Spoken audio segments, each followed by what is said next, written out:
Good morning. ప్రభువైన యేసుక్రీస్తు వారి పరిశుద్ధ నామములో అందరికీ శుభాలు. ఈరోజు మన అనుదిన ఆత్మీయ ఆహారంగా మన ఆత్మీయ జీవితంలో ప్రారంభము కంటే ముగింపు చాలా ముఖ్యమైనది అనే సత్యాన్ని గమనిస్తూ మనం ఎంత ఆధ్యాత్మికంగా ఎదిగామా అనేది కాదు, కానీ మన ఆధ్యాత్మిక పరిపక్వతను చివరి శ్వాస వరకు, మన చివరి ఊపిరి వరకు కొనసాగించేమా లేదనేది ముఖ్యం. దేవుడైన యెహోవా ఆయన సేవకుడైన యెహెజ్కేలుతో ఒక శ్రేష్టమైన మాట చెప్తున్న మాటను ధ్యానించుకుందాం. యెహెజ్కేలు గ్రంథం 33వ అధ్యాయం 12వ వచనం. మరియు నరపుత్రుడా, నీవు నీ జనులకు ఈ మాట తెలియజేయుము. నీతిమంతుడు పాపము చేసిన దినమున అది వరకు అతడు అనుసరించిన నీతి అతని విడిపింపదు. దుష్టుడు చెడుతనము విడిచి మనసు త్రిప్పుకొనిన దినమున తాను చేసి ఉన్న చెడుతనమును బట్టి వాడు పడిపోడు. అలాగుననే నీతిమంతుడు పాపము చేసిన దినమున తన నీతిని బట్టి అతడు బ్రతుక జాలడు. ఈ వాక్యాన్ని మనం ధ్యానించినప్పుడు చాలా జాగ్రత్తగా తెలుసుకోవాల్సిన సత్యం ఏంటంటే, ఒక వ్యక్తి తన జీవితకాలమంతా నీతిగా జీవించిన తన చివరి కాలంలో తను చేసిన ఒక బలహీనత వల్ల ఒక పాపపు శోధనలో పడిపోతే తాను చేసిన పాపమును బట్టి అతనికి శిక్ష వస్తుంది, కానీ తన ముందు ఎంతకాలం నీతిగా ఉన్నాడు అది ఏమీ లెక్కల్లోకి రాదు అనే సత్యాన్ని ఇక్కడ ప్రభు చెప్తున్నాడు.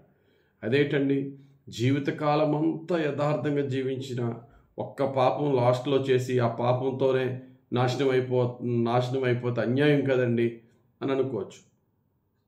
కానీ బైబిల్ అది చెప్పట్లేదు. నువ్వు నీ జీవితంలో ఎన్ని మంచి కార్యాలు చేసావు, ఎన్ని చెడు కార్యాలు చేసావు, నిన్ను తకిడిలో పెట్టి చూస్తాను. నీ చెడ్డ కార్యాల కంటే నీ మంచి కార్యాలు ఎక్కువ ఉంటే నువ్వు పరలోకానికి వెళ్తావు. నీ మంచి కార్యాల కన్నా చెడ్డ కార్యాలు ఎక్కువ ఉంటే నరకానికి పోతావు అని తక్కిడిలో వేసి చూస్తే ఒక్కడో క్వాలిఫై అవడు భూమి మీద. తెల్లవారితే కళ్ళు తెరిస్తే కళ్ళు మూస్తే పాపపు యోచన, పాపపు తలపు, పాపపు చూపే వ్యభిచారం, మోహపు చూపే వ్యభిచారం అన్నాడు. హృదయంలో మనం తలంచిన మన అన్ని తలపులన్నీ చెడిపోయి అన్నాడు దేవుడు. కాబట్టి మన క్రియలను బట్టి మనము వెళ్ళలేము. కనుక దేవుని వాక్యం ఏం చెప్తుందంటే, నువ్వు ఎంత ఘోర పాపివైనా మారు మనసు పొందు, పశ్చాత్తాపం పొంది పాపాన్ని విడిచిపెట్టు, యేసే నిన్ను క్షమిస్తాడు. ఇక పాపము చేయకుండా ఉండు. నువ్వు ఇంతకుముందు ఎన్ని పాపాలు చేసినా పాపాలు క్షమింపబడి నిన్ను దేవుడు పరలోకానికి తీసుకెళ్తాడు. నువ్వు ఎన్ని నీతి కార్యాలు చేయి, ఒక బలహీనమైన పరిస్థితిలో ఒక బలహీనమైన శోధనకు పడిపోతే నీ నీతి క్రియలు నిన్ను రక్షించవు. ఈ మాట కొంతమందికి భయం వేస్తుంది. అరే, మన నీతి ఏమి మనల్ని కాపాడదా? మన నీతి ఎప్పుడు కాపాడుద్ది? దాన్ని చివరి శ్వాస వరకు కొనసాగించినప్పుడే. అందుకని యేసు ప్రభు ఒక మాట అంటారు, మత్తయి సువార్త 20వ అధ్యాయం 16వ వచనంలో, ఈ ప్రకారమే కడపటి వారు మొదటి వారగుదురు, మొదటి వారు కడపటి వారగుదురు.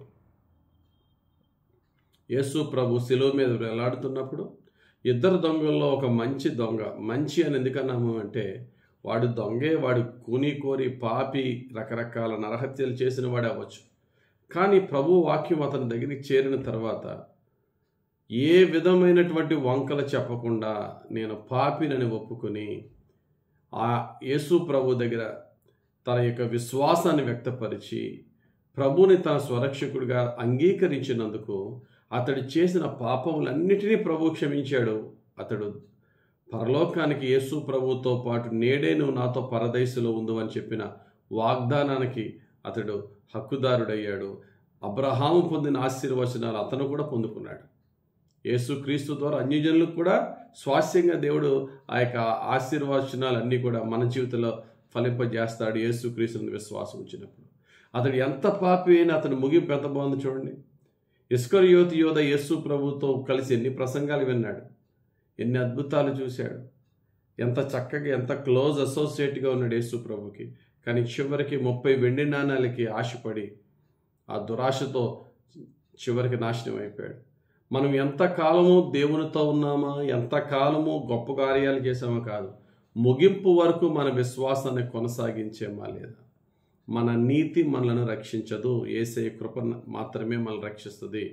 ఎప్పుడంటే చివరి శ్వాస వరకు ప్రభువులో నమ్మకంగా ఉంటేనే. కాబట్టి నేను ఆ గొప్ప కార్యాలు చేశాను, ఇన్ని చర్చిలు కట్టాను, ఇంత నిందారహితంగా ఎన్ని సంవత్సరాలు జీవించాను కాదు, ఎన్ని సంవత్సరాలు నేను నిందారహితంగా జీవించాను కాదు, నా చివరి శ్వాస వరకు. ఎందుకంటే మన ప్రాణం ఎప్పుడు పోద్దో మనకు తెలియదు. అందుకనే ఒకని జన్మదినము కంటే మరణదినమే శ్రేష్టం, ముఖ్యమైనది. ఎందుకంటే ఆ మరణదినం రోజునే వీడు పరలోకానికి వెళ్తాడా నరకానికి పోతాడనేది ఆ మరణదినమే నిర్ణయిస్తుంది. కాబట్టి ప్రియులారా, పాస్ట్ని మనం జ్ఞాపకం చేసుకుని నేను ఇంత గొప్పవాడిని, నేను నా యవ్వనంలో ఎంత బాగున్నాను కాదు. దావీదు చూడండి, దావీదు యవ్వనంలో ఎంతో పరిశుద్ధంగా ఉన్నాడు, కానీ మధ్యలో పడిపోయాడు. కానీ గొప్ప సంగతి ఏంటంటే మళ్ళీ లేచాడు దావీదు. నీ జీవితంలో, నా జీవితంలో మన గ్రాఫ్ ఎలా ఉంది? మన గ్రాఫ్ విక్టోరియస్గా ఉండాలి. చాలామంది మనందరి జీవితాల్లో కూడా మనము ఆత్మీయంగా హెచ్చుగా ఉన్నప్పుడు, లేక పాపంలో పడిపోయినప్పుడు ఒక గ్రాఫ్ గీసుకుంటే ఏదో ఈసీజీ గ్రాఫ్లా ఉంటుంది. మనందరి గ్రాఫ్లు విక్టోరియస్ గ్రాఫ్గా ఉండాలి. విక్టరీ వి గ్రాఫ్ లాగా. అంటే చిన్నప్పుడు అందరూ పరిశుద్ధంగానే ఉంటాం ఆత్మీయంగా. ఎదిగే కొలది యవన కాలంలో పాపాలు, రకరకాల టెంప్టేషన్ పడిపోతాం. అందరూ కూడా పాపం చేసేవారు. కానీ యేసు ప్రభుని తెలుసుకుని మారు మనసు పొంది పరిశుద్ధాత్మ బలముతో మరలా ఎంత కిందకైతే పడిపోయాం అంతకన్నా పైకి హెచ్చింపబడాలి. కాబట్టి ప్రియులారా, మన జీవితంలో మరలా పడిపోకూడదు, ఇంకా మళ్ళీ మన గ్రాఫ్ పడకూడదు.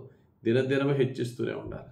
దేవుడు మనల్ని విక్టోరియస్గా దేవుడు నడిపించడానికి ఆయన పరిశుద్ధాత్మను మనకు తోడించాడు. కాబట్టి ప్రియులారా, నేను ఎన్ని ఆత్మలు రక్షించాను, ఎంతమందికి వాక్యం చెప్పాను, ఎన్ని సంఘాలు కట్టాను కాదు, ఈరోజు నా విశ్వాసాన్ని కాపాడుకున్నానా?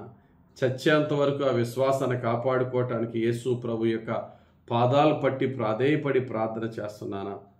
భయముతో, భక్తితో నా రక్షణను కొనసాగిస్తున్నానా అనే సత్యాన్ని గమనిస్తూ దేవునికి ప్రీతికరంగా మన జీవితాన్ని కొనసాగిద్దాం. ఎన్ని గొప్ప కార్యాలు చేసావా, ఏమీ లెక్క ఉండదు.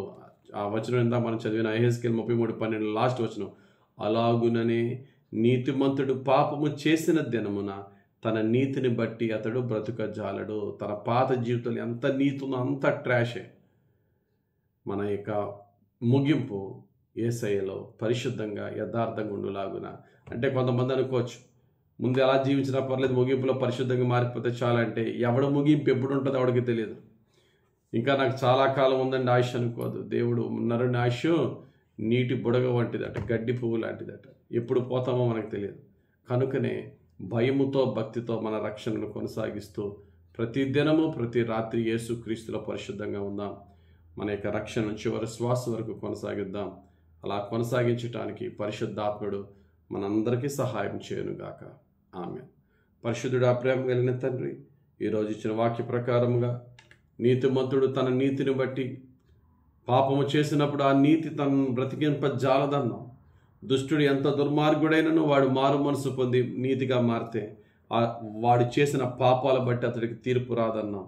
నీ యొక్క వాక్య ప్రకారంగా మేము మేల్కొని మా పాప జీవితాన్ని క్షమించి ఉన్నావని విశ్వసించి మా చివరి శ్వాస వరకు నీవు ఇచ్చిన రక్షణను, పరిశుద్ధతను కొనసాగించుటకు నీ కృప మాకు దయచేయమని యేసుక్రీస్తు వారి పరిశుద్ధ నామములో నీ రక్షణకు మమ్మల్ని అప్పగించుకుని ప్రార్థించి వేడుకొనిచున్నాము తండ్రి. ఆమేన్. తండ్రి యొక్కయు, కుమారుని యొక్కయు, పరిశుద్ధాత్మ దేవుని అభిషేకం మనలను మన చివరి శ్వాస వరకు నీతిగా, పరిశుద్ధంగా జీవింపచేయును గాక. ఆమేన్. God bless you. Have a very blessed day.